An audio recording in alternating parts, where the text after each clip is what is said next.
How to fix Instagram group chat on Android or iOS phone. Hello guys, in today's video I'm gonna show you how to fix it easy and quick. First, open Play Store and App Store and make sure your Instagram is updated. Then just click update here if you found it. And now if you have an Android, go to settings and then apps, and now apps again.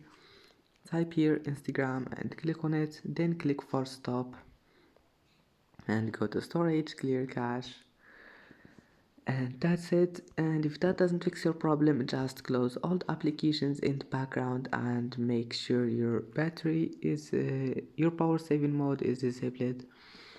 And that's it. I hope that can fix your problem, and that's it for today's video. If you like this video, please don't forget to like and subscribe, and see you in the next video.